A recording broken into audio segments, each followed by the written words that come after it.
여러분 안녕하세요. 23년에 이어서 24년에도 다시 찾아뵙게 돼서 너무 반갑습니다. 에듀랜드 공인중개사 민법을 담당하고 있는 정희철 교수입니다. 다시 한번 반갑습니다. 자, 2024년도 시험을 준비하는 여러분들을 위해서 에듀랜드가 또 한 번 24년도 강의를 준비하게 됐습니다. 이번 시간은 이제 전체 강의에 대한 개관을 하는 OT 시간이에요. 그래서 OT 시간이 상당히 제가 좀 부담이 좀 되는 편이에요. 왜 그러냐면은 OT 시간에 여러 가지 좀 자세한 말씀을 다 드릴 수가 없고, 그리고 엑기스만 좀 뽑아서 말씀을 드려야 되기 때문에 조금은 부담이 되지만 최대한 제가 중요한 내용으로 말씀을 드리는 걸로 이제 진행을 해보도록 하겠습니다. 자, 이맘때쯤 되면 제가 항상 전화를 되게 많이 받습니다. 어떤 전화냐고요? 네, 합격자분들이 그동안 강의 잘 들었다, 또는 선생님 덕분이다, 뭐 이런 말씀을 많이 해주셔갖고 이번 에듀랜드에서도 23년도에 합격자가 많이 배출된 걸로 제가 여러 가지 좋은 소식을 많이 듣고 있습니다. 그래서 다음번 시험에 여러분들이 이제 합격하실 차례다라고 말씀을 드려요.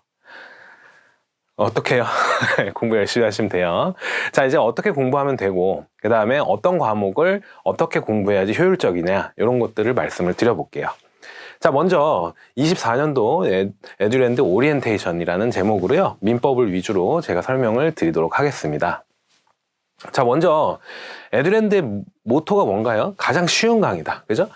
강의 자체가 어렵잖아요. 그러면은 듣다가 포기하는 분들이 너무 많으시고, 게다가 인강 위주로 공부하는 지금 세대들은요, 인강 자체가 너무 수면제처럼 와닿게 되면은 공부 자체를 아예 놓게 되시는 경향도 있습니다. 그렇기 때문에 항상 쉬운 강의를 지향하고 있고, 그 다음에 합격에 꼭 필요한 그러한 내용들로만 꽉꽉 채워서 그렇게 계속적으로 반복을 시키는 그런 교육을 지향을 하고 있는 거죠. 그래서 인강 만족도 1위라는 타이틀을 그냥 얻게 된 건 아니지 않을까라는 생각이 들고요.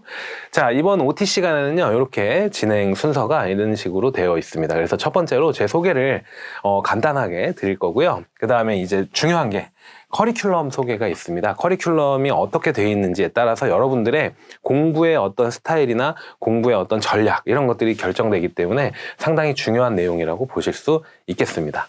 자, 더 중요한 건 뭐였죠? 공인중개사 시험을 이제 보시려면은 어떤 과목이 어떻게 이제 몇 문제 나오고, 이런 것들 몇 점 이상을 받아야 되고, 이런 기본적인 것들도 사실은 모르시는 분들도 계세요. 그렇기 때문에 그거 한번 제가 간단하게 짚고 넘어갈 거고요. 특히나 이제 1차 시험에서 아주 어려운 과목이자 가장 핵심적이고 중요한 과목이다라고 말할 수 있는 민법이라는 것을 어떻게 우리가 파헤칠 거냐라는 민법의 구성과 출제 범위, 그 다음에 출제 경향, 그 다음에 난이도, 이런 것들을 제가 설명을 드리도록 할 겁니다. 자, 이렇게 4, 5번이 끝났고요. 그 다음에 마지막으로 제가 다시 한번 리마인드를 시켜드리는 그러한 시간으로 구성이 알차게 되어 있다라는 거 말씀드리고요. 끝까지 좀 집중해서 들어주시길 바래요. 첫 번째로요, 제 얼굴이 나옵니다. 그쵸? 자, 실물과 사진이 조금 다르다고 하시는 분들이 계실 수가 있어요. 근데 그것은 오해고요. 너무 똑같이 생기지 않았습니까? 자, 앞으로 1년 동안 저랑 같이 공부를 하시면서 계속적으로 저의 얼굴을 마주하고 공부를 하시게 돼요. 그렇기 때문에 지금 제가 요 사진을 가지고 괜히 장난으로 말씀을 드리는 게 아니고, 계속적으로 저를 보게 될 거니까 조금이라도 더 친근감을 느끼시라고 일부러 보여드리는 겁니다. 자, 제가 가장 중요하게 생각하는 거에 저의 강의는요, 확실한 강의 전달력, 요거, 그 다음에 가장 쉽게 합격시켜드리는 저만의 노하우, 이런 것들을 제가 제 자랑이라고 부끄럽지만 이렇게 말씀을 드립니다. 자, 넘어가고요. 2024년도에 여러분들께서 공인중개사 시험에 합격하시려면 이제 에듀랜드에서는 어떤 식으로 이제 커리큘럼이 짜여 있냐를 아셔야 돼요. 왜냐면은 이 커리큘럼 자체만 잘 따라가셔도요, 기본적인 합격 점수가 나온다라고 자신 있게 말씀드려요. 잘 들으셔야 됩니다. 12월 달에는 몸풀기예요. 근데 뭐 그 몸풀기가 1차 과목 자체가 우리가 1차를 통과를 못하면은 2차 과목을 아무리 잘 봐도 합격을 할 수가 없어요. 1차가 합격이 돼야지만 2차 합격의 의미가 있는 겁니다, 여러분. 그렇기 때문에 1차 공부를 빠르게 시작하시는 것이 좋다. 그죠? 당연하죠. 1차 과목에 대한 입문 과정을 먼저 진행을 해요. 그래서 개관을 다 잡아놓고 개별적인 내용에 대한 핵심적인 내용을 정리하는 기본 강의가 상당히 중요하다라고 말씀드립니다. 그래서 1차 기본 이론을 여기서 기본 강의가 1월 달부터 3월 달까지 진행이 됩니다. 그래서 이 기본 강의를 여러분들이 정말 정복을 하시는 정도로 이해를 다 하셔야지만 나중에 추후에 복습을 하기에도 상당히 좀 쉬워진다 라고 말씀을 드려요. 자, 그리고 나서는 2차 과목에 대한 기본 이론이 4월달, 5월달에 진행이 되게 됩니다. 이게 어떤 그 공부 방법을 택해야 되느냐 간단하게 말씀드릴게요.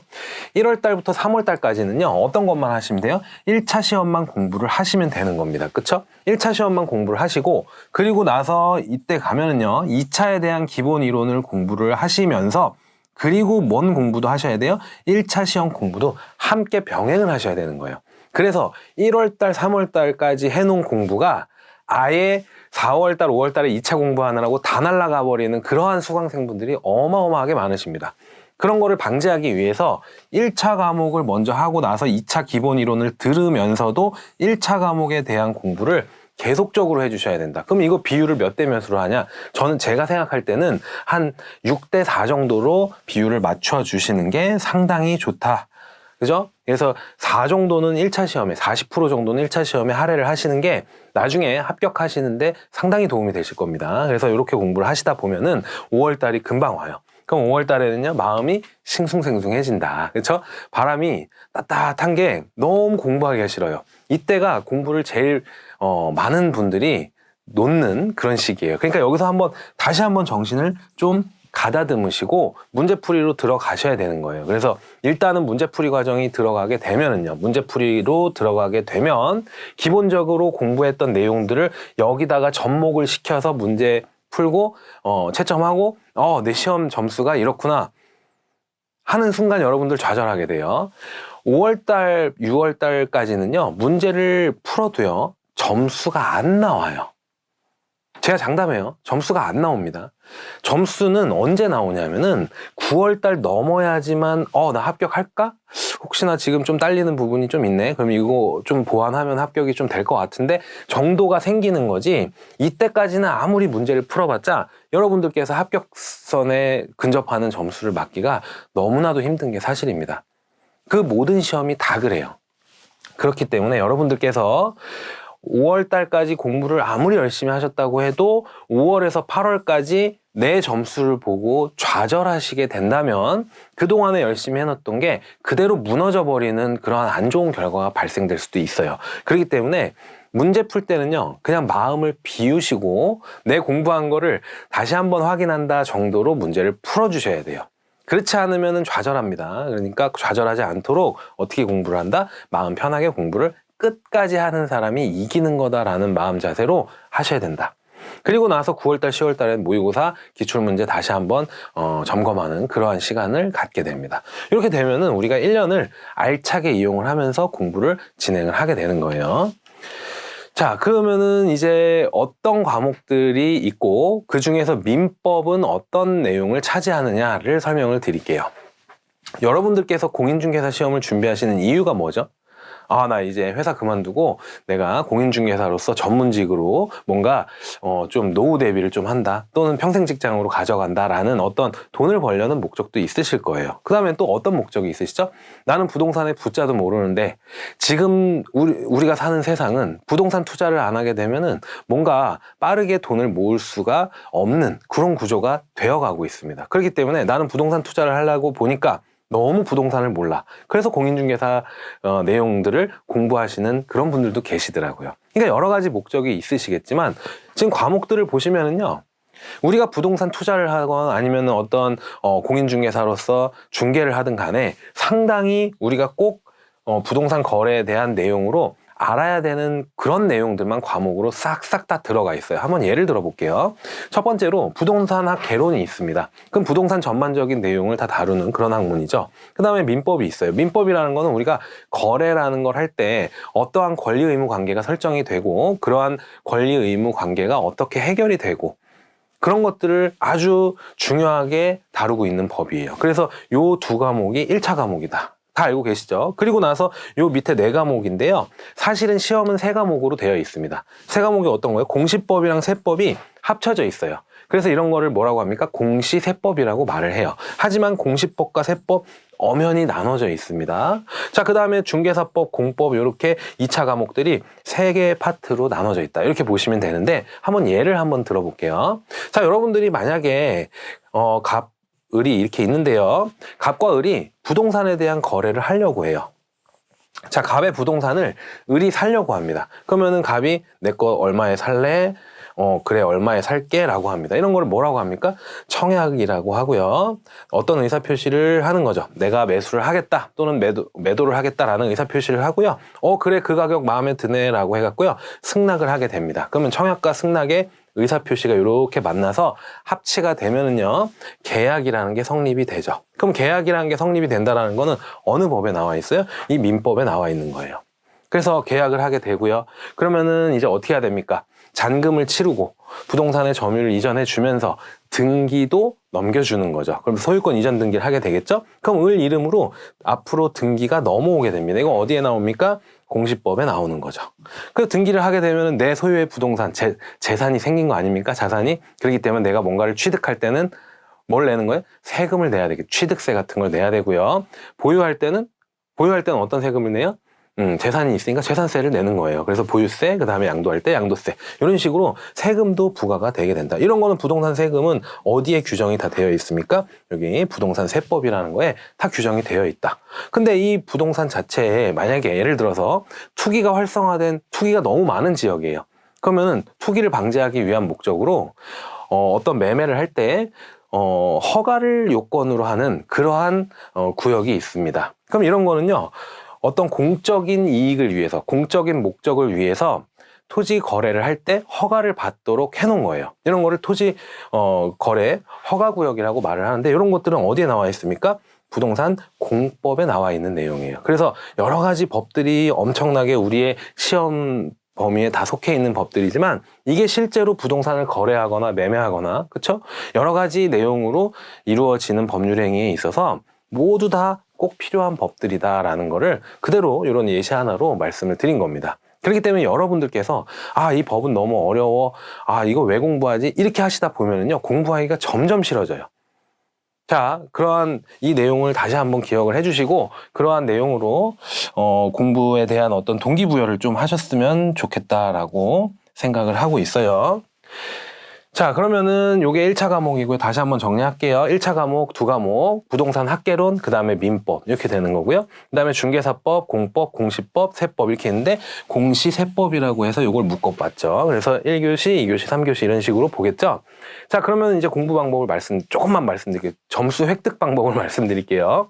부동산 학개론과의 민법이 있는데요. 요 2가지 중에서 어떤 과목이 더 중요하다라고 말하는 거는 사실은 말이 안 돼요. 둘 다 중요하죠. 그렇지만 우리가 민법이라는 과목은요, 다른 과목들을 공부하는 데 있어서 기본적인 또는 기초적인 이론적인 내용을 담고 있어요. 그렇기 때문에 이게 모든 법률의 뼈대가 된다라고 보시면 돼요. 우리의 시험 과목의 뼈대가 되는 법이다. 그렇기 때문에 민법은 상당히 중요하지만, 이 민법을 만약에 포기를 하게 되면은요, 엄청나게 합격이 안 될 가능성이 커진다. 실제로 꽈락을 받은 비율을 보면은, 그게 꽈락을 받은 비율이 무슨 말이에요? 40점. 그죠? 한 과목당 40점 미만으로 점수를 받게 되면은 그 과목 자체가 아예 탈락이 되는 것과 동시에 합격을 아예 못하게 되는 거예요. 그렇기 때문에 이 민법 꽈락자들이 많은가 되게 궁금했었는데, 최근에 어떤 정보 공개에 따르면요, 민법의 꽈락자들이 제일 이 5과목 중에서 제일 많았다라는 통계가 나왔더라고요. 그렇기 때문에 민법을 포기하시는 분들이 은근히 많다. 그러니까 우리는 어떻게 한다? 민법을 포기하지 않고 득점 과목으로 만들어야겠다라는 거예요. 그래서 민법을 거의 80점을 목표로 공부를 하셔야 되는 거예요. 80점을 목표로 공부해봤자 70점 나와도 괜찮아요. 하지만 이 80점을 목표로 공부를 하셔야지만 근접한 점수라도 받을 수가 있는 게 민법이기 때문에, 목표치를 나 요거 한 60점만 넘겨야겠다 이렇게 생각하시다 보면요, 공부 자체가 되게 부실해집니다. 그렇기 때문에 80점을 목표로 하셔야 되고요. 부동산 학개론 같은 경우도 전략적으로 이제 김덕기 교수님과 얘기를 좀 많이 나눠보시고 어떻게 한다? 전략을 세워본다. 이거는 제가 말씀을 안 드려요. 그리고 민법만 말씀을 드립니다. 그럼 2차 과목들은 잠깐만 제가 좀 터치를 해드리면요. 민법에서 가장 아주 어려운 법률로 꼽히는 게 뭐예요? 공법이죠. 공법은요. 열심히 해도 안 된다. 나는 머리가 안 좋은가 보다 라는 생각을 들게 하는 과목 중에 하나가 공법이죠. 그래서 아주 공인중개사 과목 중에 제일 어려운 과목 중에 하나라고 꼽히는 건데요. 공법을 잘 못 본다고 해도 괜찮아요. 우리에게는 뭐가 있다? 중개사법이 있다. 그러니까 득점을 해야 되는 그러한 법은 뭐다? 중개사법이에요. 중개사법은 90점을 목표로 하셔도 안 됩니다. 중개사법은 몇 점? 100점을 목표로 하셔야 된다. 그래서 이걸 100점을 목표로 하신 다음에 다른 과목들을 조금 덜 잘 보시더라도 이 점수를 퍼줘야 되는 거예요. 이쪽으로.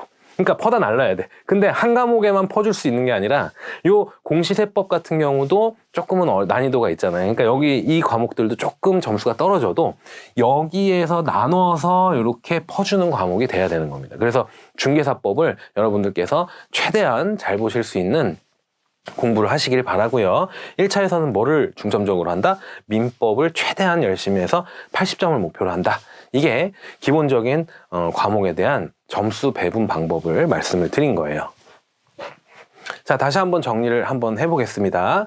전체 과목 중에 5과목이 법과목이다. 그죠? 법과목인데 요거 학개론만 빼고 법과목이에요. 자, 중개사법, 공법, 공시법 등의 배경 지식이 되는 게 뭐다? 민법이다 라고 말씀을 드렸었죠. 자, 그럼 민법은요, 어떤 걸 공부를 해야 되냐? 자, 법이라는 거는 이제 우리가 함께 살아가고자 하기 위해서 규범을 만든 거예요. 근데 그 규범이 강제적인 규범이라는 특징이 되는 게 법이죠. 그죠? 강제 규범이라는 겁니다. 그럼 어떤 강제를 해놓기 위해서는요, 요거를 규칙으로, 규범으로 만들어 놔야 돼요. 그래서, 우리 법의 체계는요, 조문이 있는 거죠. 그래서 조문이 존재를 하고, 그 조문의 내용대로 어떤 법률행위나 이런 것들이 이루어지게 된다라는 거죠. 그래서 이런 걸 성문법이라고 말을 하는데 그런 거는 중요하지 않아요. 그래서 우리가 봐야 될 건 뭐다? 제일 먼저 뭐다? 조문을 보셔야 돼요. 조문 내용을 잘 안 보셔요. 그냥 책 읽듯이 내용만 쭉쭉 보시고요. 조문은 잘 안 보시는 경우가 많은데 은근히 보기에 조문 내용이 많이 실립니다. 그렇기 때문에 보기에서 뭔가 되게 쉽게 걸러낼 수 있는 문제도 조문을 많이 안 보신 분들은 그런 것들이 생소하잖아요. 그러니까 틀릴 수도 있다라는 거예요. 그래서 제일 중요한 게 조문을 먼저 잘 보실 것을 말씀을 드리고요. 그 다음에 이 조문에 따라서 어떤 분쟁이 거래를 하다가 분쟁이 발생을 했는데 그 분쟁을 해결하는 과정에서 대법원까지 간 그러한 사례들이 있을 거 아니에요. 그러면 대법원의 판결례가 나오게 됩니다. 이런 거를 판례라고 하는 거예요. 그래서 조문을 공부하시면서 그 해당 내용에 대한 판례까지도 정리를 쭉 하게 되는 그런 내용이죠. 그래서 조문과 판례가 일단은 민법 공부의 기본이 된다. 근데 저는 좀 더 강조를 하는 게 판례 공부는요, 우리가 나중까지 계속 하게 돼요. 근데 조문 공부는요, 많이 공부할 시간이 없습니다. 한번 쭉 제대로 봐놓고 그거를 어려운 조문들, 내가 잘 기억이 안 나는 조문들 또는 중요한 부분의 조문들만 다시 한번 여러분들께서 정리를 해보실 것을 좀 추천을 드려요. 너무 거창하게 하지 마시고요. 간단하게라도 그 조문의 내용과 결론들을 정확하게 숙지를 하실 것을 추천을 드리고, 그러다 보면은 판례가 보이기 시작할 거예요. 그럼 판례는 사례에서 나오는 내용이기 때문에 그 사례 자체를 제가 어느 정도 설명을 드리면은 기억이 오래 남게 됩니다. 그렇기 때문에 여러분들께 입문 강의나 기본 강의 들으실 때는 무조건 조문 정리를 할 것을 제가 요청을 드리고요. 제가 수업 시간에도 어떻게 한다? 조문을 항상 맨 위에다가 띄워드립니다. 그래서 이 내용에서 이 조문이 해당이 되고 이 내용을 아셔야 된다. 이렇게 정리를 한 다음에 그거에 대한 이론을 정리를 해드리고 판례를 정리를 해드려요. 그냥 이렇게 순서대로 들으시면은 쭉 이해가 되십니다. 자, 그래서 기출문제 특강, 그 다음에 판례 특강, 출제 예상 문제를 풀이하는 이 과정들은 나중에 이제 8월달 이후에 집중적으로 하시면 되고 8월 달까지는요, 1, 2차 이론들을 정말 세밀하게 공부하시는 습관을 가지시면 좋겠다라고 말씀을 드려요. 자, 민법이라는 거는 그러면은 기본적으로 어떤 법률이냐? 자, 재산관계나, 그죠? 개인 간의 재산관계나 신분관계를 규율하는 법률이다. 그래서 총칙은요, 이 민법의 내용들의 기본적인 뼈대를 담고 있다. 요 정도 기억하시면 돼요. 그래서 총칙에서는요, 민법의 기본 원리부터 시작해서 여러 가지 내용들이 있는데, 좀 다음 슬라이드에서 제가 다시 설명드리고요. 물권법, 채권법 요 두 가지로 또 나눠지게 됩니다. 요 밑에 있는 친족법 같은 경우는요, 우리가 공부를 안 하셔도 된다. 그렇기 때문에 여기 재산법까지만 우리가 공부한다 이렇게 기억을 하시면 되고, 물권법, 채권법으로 나눠지는데 간단하게만 말씀드릴게요. 물권이라고 하는 거는 사람과 물건 간의 관계예요. 사람이 이 물건에 대해서 어떤 권리를 설정하는 거예요. 그렇죠? 사람과 물건 사이의 관계다. 그러면은 이 물건에 어떤 사람이 소유자다라는 걸 표시를 해야 되는데 이 물건에다 표시할 수는 없잖아. 부동산 자체에다 표시할 수는 없죠. 그러니까 부동산에 관한 권리 관계를 정리해서 보여주는 그러한 장부인 등기부에다가 어떻게 한다? 나의 권리를 올려놓게 된다. 그거를 공시장부라고 말을 하겠죠. 등기부를. 자, 그렇게 등기부에 나의 권리가 올라가 있기 때문에 다른 사람들도 그 등기부를 보면은 아, 정희철 소유구나 라는 거를 다 알게 돼요. 그러면은 나는 그 누구에게나 나의 권리를 주장할 수 있는 대세적인 효력이 발생을 하게 되는 겁니다. 그게 물권의 핵심이에요. 누구에게나 나의 권리를 주장할 수 있다. 근데 이와 달리 채권은요, 사람과 사람 간의 약속에 불과한 게 채권입니다. 뭐예요? 사람 사이의 계약 또는 권리 의무 관계를 규율하는 법이다. 이렇게 나와요. 그러면은 사람과 사람의 계약 관계로 이루어지고 거기서 권리 의무가 설정이 된다라고만 기억을 하시면 되는데, 이게 뭐가 달라요? 물건 자체에다가 내가 권리를 설정해 놓으면은 누구에게나 그게 다 보여지잖아요. 근데 사람과 사람 간의 계약 관계는 다른 사람이 알 수가 없어요. 그렇죠? 그렇기 때문에 계약 당사자들끼리만 권리 의무 관계를 지게 되는 거고, 다른 제3자와는 전혀 관계가 없는 게 채권의 특징입니다. 그래서 상대권이라고 말을 하는 거예요. 그래서 어떤 물건에 대한 절대적 지배권, 절대권이라고 하고, 요거는 어떤 특정 상대방에게 대한 권리라고 해서 상대권이라고 말을 합니다. 딱 요 정도까지만 말씀을 드릴게요. 자, 민법과 민사특별법이 이제 우리 시험에 이제 나오게 되는데요. 민법은 민법 총칙 중에 다 나오는 게 아니에요. 법률 행위와 관련된, 부동산을 매매하거나 뭔가 거래하는, 그죠? 거래 관련된 규정들이 법률 행위 관련 규정이다. 이렇게 말씀을 드릴 수 있고요. 그다음에 물권법 내용 중에서도요, 질권이라는 게 있는데, 담보권 중에 질권이라는 거는 이제 제외가 됐고요. 그 다음에 계약법 중에 총칙이나 계약 총칙, 매매, 교환, 임대차 파트는 이제 주로 나오게 되고, 나머지 파트들은 안 나오게 되니까요. 시험 범위가 아주 타 시험에 비해서는 아주 넓은 범위는 아니다. 다행입니다. 그죠? 요 정도만 공부한다는 건 내용이 아주 많은 건 아닙니다. 하지만 여러분들 많게 느껴지시죠? 괜찮습니다. 자, 그리고 기본법인 민법에다가 여러 가지 내용들, 급변하는 사회 현상들을 다 담을 수가 없어요. 법이 너무 방대해지죠. 그러다 보니까 특별히 보호해야 될 부분들을 놓치게 되는 경우가 생겨요. 그래서 특별법이라는 이름으로 민사에 관한 특별법, 이렇게 규정을 또 하고 있는 거예요. 그래서 가장 우리가 중요하게 다루는 법이 임대차 보호법이었죠. 자, 임대차 보호법은 딱 두 가지로 나눠지죠. 주택에 대한 거, 상가 건물에 대한 거. 자, 요 부분들이 민사특별법에서 꼭 맞춰야 되는 부분들 중에 하나고, 그 다음에 집합 건물을 어떻게 관리하느냐, 소유하느냐에 관련된 법률이 있어요. 그래서 집합건물법 같은 경우는 매년 한 문제씩 나오는데, 이 부분을 만약에 틀리신다면은 상당히 아쉽게 됩니다. 그래서 이것도 좀 우리가 맞출 정도로 정리를 잘 해놔야 된다라고 말씀을 드려요. 법이 지금 몇 개? 하나, 두 개, 세 개. 그 다음에 가등기를 해놓고 담보 목적으로 가등기를 해놓는 그런 내용들을 가등기 담보법에다가 보호를 해주고 있어요. 그래서 요 내용. 그 다음에 다른 사람 명의로 내 부동산을 명의만 넘겨놓는, 명의를 신탁하는 경우, 이렇게 말을 하는데, 명의 신탁을 지금 금지를 하고 있는 법률이 부동산 실명법이다라고 기억을 하시면 돼요. 이거 다 읽지 않고 제가 줄여서 말씀을 드립니다. 그래서 이 두 과목은 우리가 너무 생소하다 그러면은 제가 봤을 때는요, 기본적으로 꼭 맞춰야 될 문제 정도만 우리가 공부를 하셔도 되지만, 그래도 이 민사특별법을 다 맞추시는 게 좋지 않을까라는 생각은 들어요. 이 내용들이 은근히 아주 많은 것 같아도 상당히 공부할 게 정해져 있기 때문에 좀 적어요. 그래서 제가 좀 양을 줄여드리는 편인데 그 정도만 공부하시면 상당히 고득점을 할 수 있다라고 말씀을 드려요. 자, 민법 총칙에서는 총 10문제 정도가 나옵니다. 그래서 25% 정도라고 제가 써놨는데요.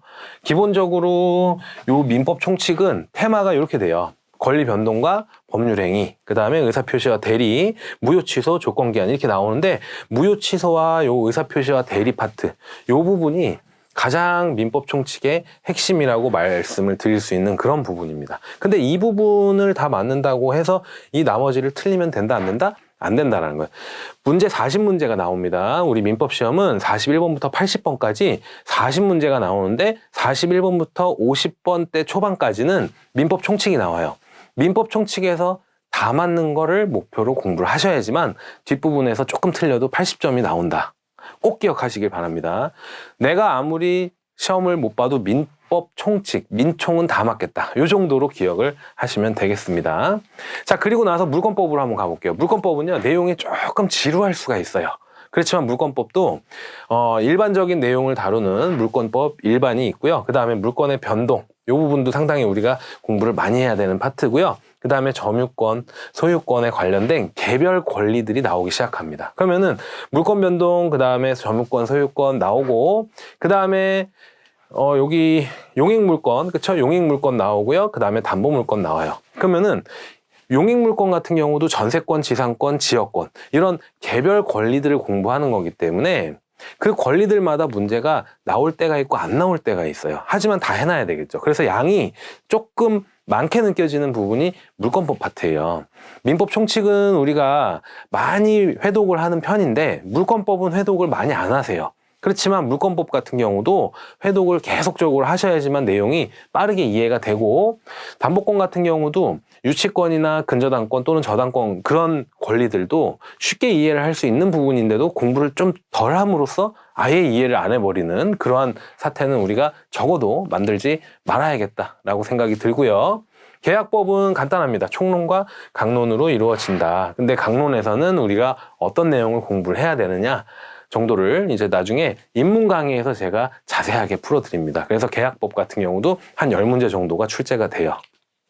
그러면은 자, 총칙에서 10문제 정도 나오고요. 총칙에서 10문제 정도 나오고 민사특별법에서 6문제가 먼저 나와요. 그럼 민법에서는 몇 문제가 나온다? 34문제가 나온다. 그러면은 채권법에서 10문제가 나온다. 그리고 물권법에서 14문제 정도가 나온다. 그쵸? 그러면 34문제 맞죠? 요 정도 비율로 나오게 됩니다. 그러면은 우리는 뭘 다 맞은다? 다 맞는다? 민법 총칙 다 맞아야 되고요. 요거 민사특별법 웬만하면 다 맞아야 돼요. 그러면은 기본적으로 여기서 어느 정도만 내가 자신 있는 부분만 다 맞춘다고 하더라도 80점이나 70점대 후반까지는 충분히 나올 수 있는 그런 경우가 된다. 그러니까 여러분들 절대적으로 제가 그 기본 강의에서 말씀드리는 거를 하나도 빠짐없이 다 기억할 수 있도록 열심히 따라오셔야 됩니다. 그렇지 않으면은 이게 조금 루즈해지는 순간 나는 합격과 멀어진다고 생각하시면 돼요. 그만큼 민법이 중요해요. 네. 민사특별법 제가 아까 잠깐 말씀드렸는데, 자, 이제 오늘의 요번 이제 OT 강의의 포인트가 나왔어요. 민법은 어떻게 공부하는 거냐?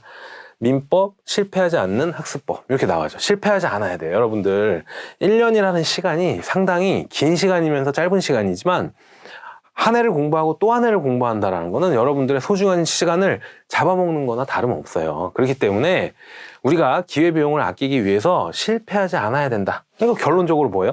한 방에 합격을 해야 된다. 그럼 1, 2차를 동시에 합격을 한다면은 상당히 여러분들도 기분이 좋으실 거고요. 자신감 완전 높아질 거고요. 그죠? 그리고 훨씬 더 돈도 빨리 벌게 된다. 그걸 꼭 기억을 하셔야 됩니다.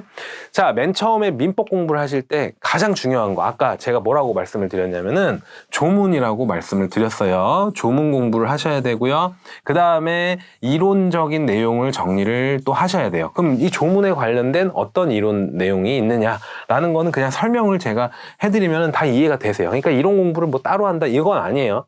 학설 같은 거 보실 필요 전혀 없습니다. 그렇기 때문에 조문에 대한 내용을 보시는 거예요. 이거는 내용이라고 다시 한번 말씀을 드려요. 내용을 보시고 어떤 사례에 대한 판례가 있죠. 그죠? 그 판례 내용을 숙지를 하시면 된다.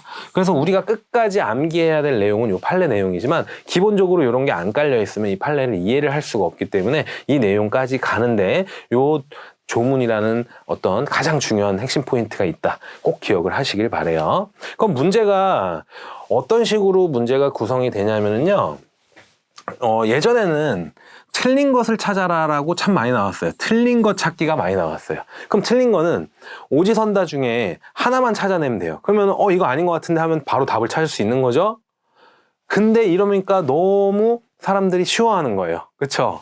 그러니까 이제는 틀린 것보다는 옳은 것을 찾으시오라고 문제가 많이 나와요. 이게 되게 어렵습니다. 옳은 거 찾으려면 5개 중에 걸러낼 게 꽤나 많아요.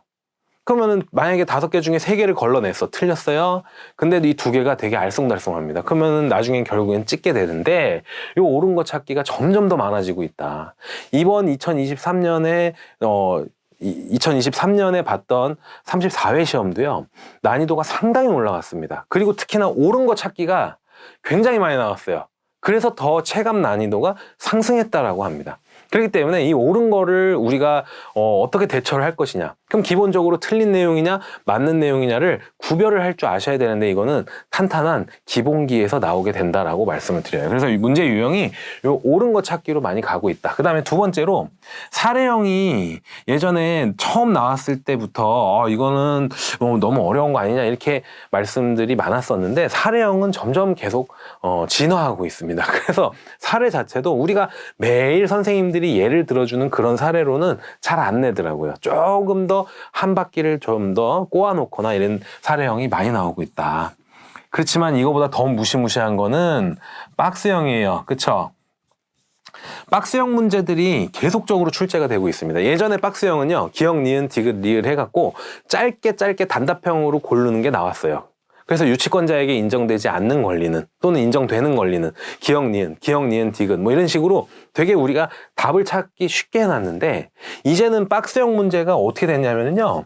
기역, 니은, 디귿 이렇게 있는데 되게 길어요. 한 문장이 무슨 한 2줄씩 나와요. 그러면은 이거 자체가 되게 부담인데 이런 것들을 걸러내야 되고 또 답도 찾아야 돼. 그러니까 박스형 문제가 상당히 많아지고 있다는 게 우리에게는 매우 안 좋은 일이다. 그렇지만 어떻게 해야 됩니까? 합격을 하기 위해서는 민법을 정복을 해야 되기 때문에 이러한 문제 유형이 있다는 거를 먼저 파악을 좀 해놓으시는 거는 공부할 때 상당히 도움이 된다. 자, 먼저 포인트입니다.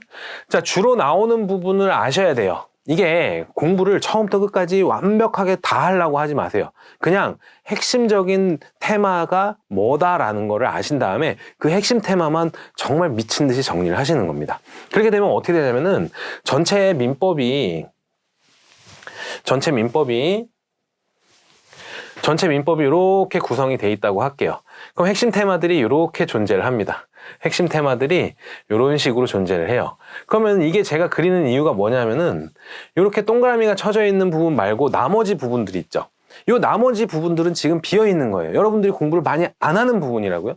대부분의 수험생들이 이 동그라미 안에 거를 공부하게 됩니다. 근데 여러분들 동그라미 안에 것들만 공부해도 합격하는데 전혀 지장이 없음에도 불구하고 내 마음이 불안하고 모의고사를 봤는데 요 옆에서 나온 거예요. 그러니까 결국에는 내가 공부하는 중요한 것들을 뒷전으로 밀어놓고 요 옆에 있는 지엽적인 것들만 계속적으로 파괴된다는, 그거는 큰일 납니다. 그렇기 때문에 여러분들 저를 믿으시고 제가 말씀드리는 시험에 꼭 나온다라는 부분을 공부를 계속적으로 하시고 반복을 하셔야 돼요. 그래서 주로 나오는 부분을 확실하게 챙기고요. 특히나 기본 강의에서 반복해서 제가 말씀을 드리는데 거기에서도 한번 강의를 듣고 그냥 넘어간다. 그러면은 또 기억이 오래 남지 않아요. 그러니까 한번 듣고 다시 한번 또 그 부분을 반복해서 들으시거나 이런 식으로 반복 수강을 좀 이용을 하시면 좋겠다라고 말씀을 드리고, 2번째는요. 기출문제보다 더 좋은 자료는 없습니다. 그래서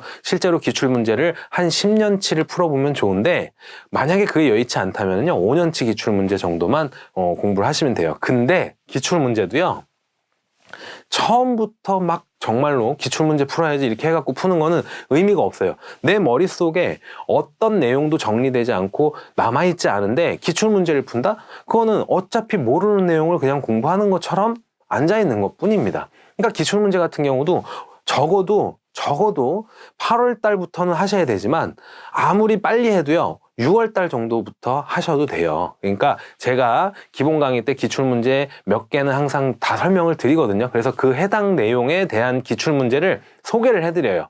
그렇기 때문에 그때 기출문제를 좀 익히시면 되는 거지 따로 기출문제를 정말 아무것도 모르는 상황에서 푼다? 그거는 별로 효과가 없다. 그래서 기출문제는 웬만하면 5월 달 넘어서 시작을 하시는 게 좋습니다. 그거 말씀드렸고 그 다음에 문제풀이 할 때는요 빈출 지문을 아예 암기하다시피 하셔야 돼요. 그게 뭐냐면은 판례 내용이 지문에 되게 많이 출연하는 그런 지문들이 있어요. 판례들이 있어요. 그런 빈출 지문을 암기하고 그 다음에 제일 중요한 거 요거예요. 자, 어떤 수강생분들은 자기가 어떤 민법 내용을 공부하고 그 내용에 대해서 서로 의견을 교환해요. 야, 요번 비진이 표시를 공부를 했는데 말이 되니 저게? 저 판례가 왜 그 모양이야? 이런 식으로 뭔가 자기의 주관을 서로 얘기하면서 교류를 하고요. 맞아. 그건 너무 좀 말이 안 되는 것 같아. 이런 식으로 평가까지 하시더라고요. 그거는 정말 도움이 안 됩니다.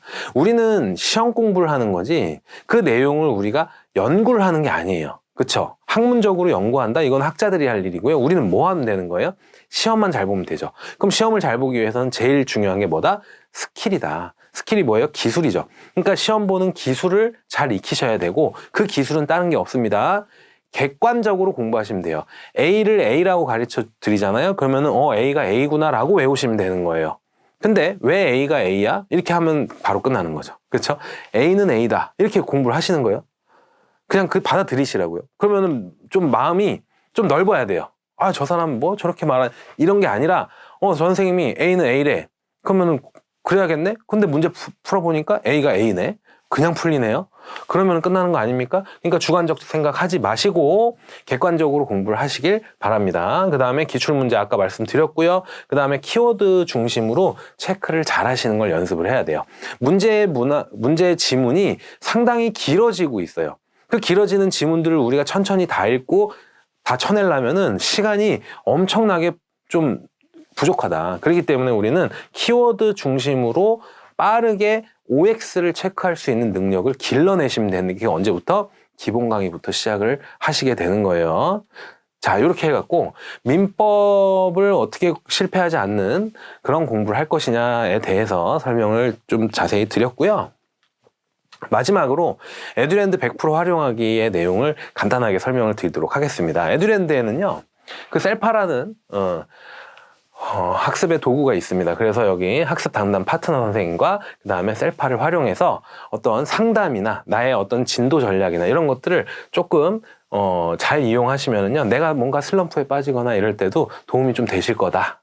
그 다음에 두 번째요, 합격 노트를 통해 정리를 해라 라고 여기 나와 있죠. 그래서 기본적으로 뭔가 아주 좋은 내용을 담고 있는 그런 합격 노트를 여러분들이 참고를 하시면서 공부를 하시면 도움이 되실 거고요. 그 다음에 최신 강의죠. 2024년도 강의를 무제한으로 수강하고 무제한으로 반복할 수 있기 때문에 여러분들이 몇 배수밖에 못 듣는데 이런 거에 대한 불안감 또는 안타까움 이런 거를 덜 느끼시게 될 거다. 그러면은 자유롭게 내가 듣고 싶은 강의를 몇 번이고 다시 반복할 수 있기 때문에 완벽하게 내 걸로 만들 수 있는 기회가 된다라는 거죠. 자, 그래서 제가 또 나왔어요. 제 얼굴이 또 나왔어요. 여기 제 아까 사진보다 이게 별론가요? 제 실물이 훨씬 난 것 같은데 여기 김덕기 교수님께서도 부동산학 개론에서 상당히 좀 정말 효율적으로 많이 강의를 해주시거든요. 그러니까 여러분들께서 믿고 따라가실 아주 좋은 훌륭한 우리 선생님들께서 이렇게 있으니까요. 끝까지 포기하지 마시고 최대한 효율적으로 공부를 함께 2024년에 하셔갖고 좋은 성과가 있기를 바라고요. 그리고 민법 같은 경우는 제가 충분히 여러분들의 합격 점수를 만들어 드릴 것을 약속드리고 그 저만 믿고 계속해서 공부를 따라오신다면은 충분히 좋은 결과가 있을 거라 생각합니다. 자, 이제 에듀랜드 OT 강의를 마쳤고요. 2024년에 여러분들이 공인중개사 시험에 꼭 합격하실 거라고 믿으면서 내년 이맘때는 그쵸? 24년도 12월 달 또는 2025년도 초에는 선생님 덕분에 합격했다라는 그런 말씀들을 더 많이 제가 듣기를 바랍니다. 그래서 여러분들 힘내시고요. 앞으로 에듀랜드와 함께 공인중개사 강의를 열심히 들으시고 공인중개사 시험을 도전해 보시길 바라겠습니다. 감사합니다.